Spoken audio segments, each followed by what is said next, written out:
Jordan Peterson. Jordan Peterson. Jordan Peterson. Jordan B. Peterson. Jordan Peterson.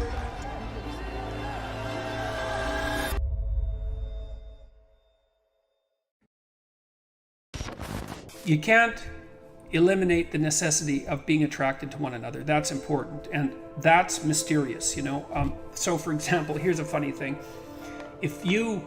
One of the things we know that attracts people to one another is bilateral symmetry. And so if you take men and you rank them by the symmetry of their faces, and then you give the asymmetrical men t-shirts to wear, clean t-shirts for a day, and the symmetrical men clean t-shirts to wear for a day, and then you give the t-shirts to women and you have them rate the odor, the women rate the odor of the symmetrical men as more attractive than the odor of the asymmetrical men. And there are other factors that determine sexual attractiveness that are based on biological factors that are that deeply embedded in terms of smell, for example. So women also tend to not be sexually attracted to the scent of men who have, if I remember correctly, it's Rh factors that would make for potential trouble in childbirth. And often the reason that the women give for not preferring the scent of those men is that they smell too much like their brother, something like that. So there's weird, mysterious things that determine whether or not people are sexually and physically attracted to each other, and I think it's very important that that's part of a marital relationship. The next most important thing is trust, man. It's like there's no marriage that's successful without trust. You've got to tell each other the truth.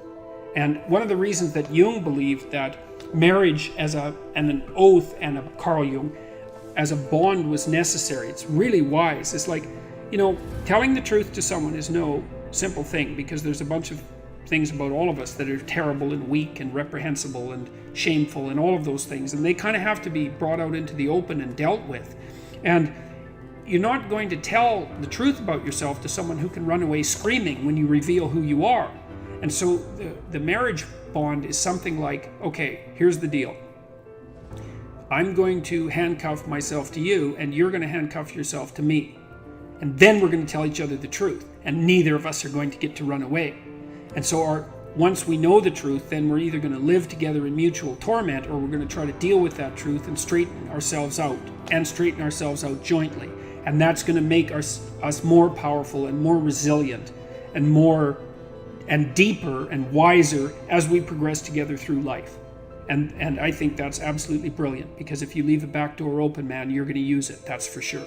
And the oath is there, and this was Jung's commentary on the spiritualization of the human pair bond by Christian marriage, for example, which emphasized the what would you call it, the subordination of both members of the marital union to a higher order personality that was embodied in the figure of the Logos.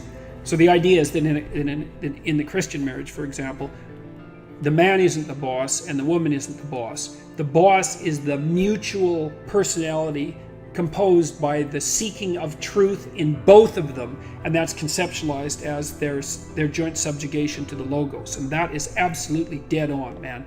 It's like the ruler of your marital life should be your vow to tell each other the truth.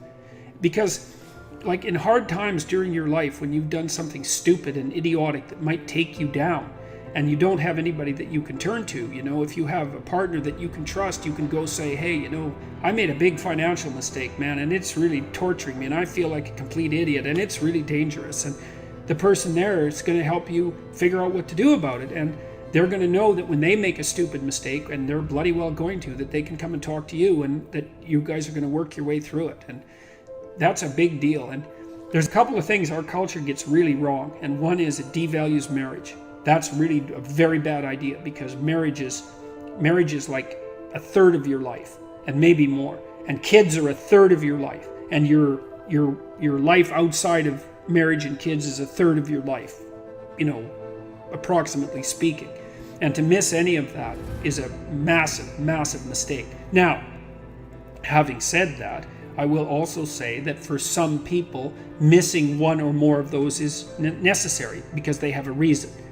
You know, maybe they're brilliantly creative artists and they need to devote themselves entirely to their career, or they're outstanding in some way, and so they can justify the sacrifice of one part of that triad of being to another part. But generally speaking, it's a very dangerous thing, and it shouldn't be done.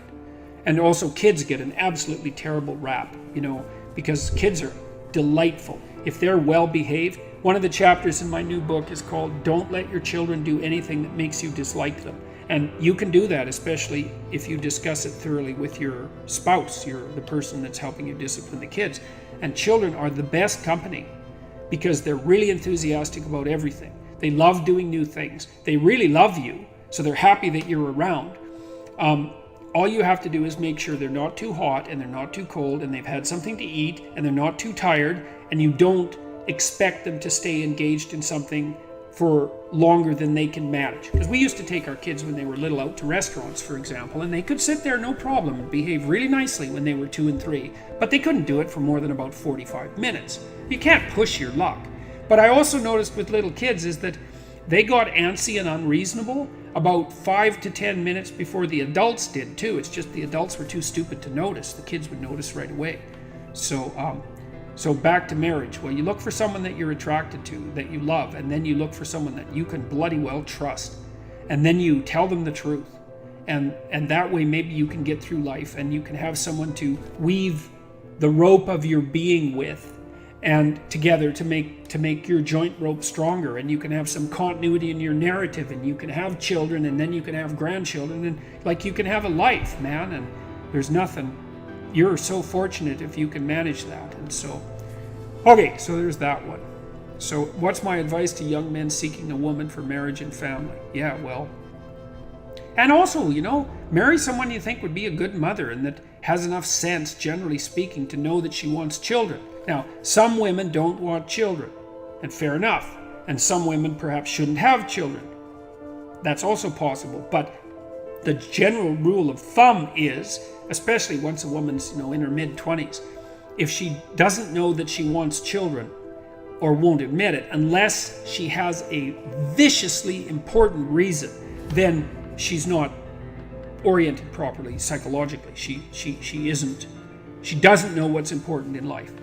Now, that might also be the case with you, and it probably is, but as a rule of thumb, that's a really good one. Because you might think of kind of prototypical caveman society, that it's like the caveman that looks most like a bodybuilder who's the most dominant caveman, but so to speak. But what DeWall found among the chimps was that the chimp who was at the top of the male dominance hierarchy, who remained at the top relatively stably so that he wasn't brutally murdered, say, by 2 chimps that were below him in the dominance hierarchy, was actually kind of a good leader in some sense, So he got along well with the females in the troop and maybe even attended to their children to some degree, and he wasn't a completely unpredictable tyrant.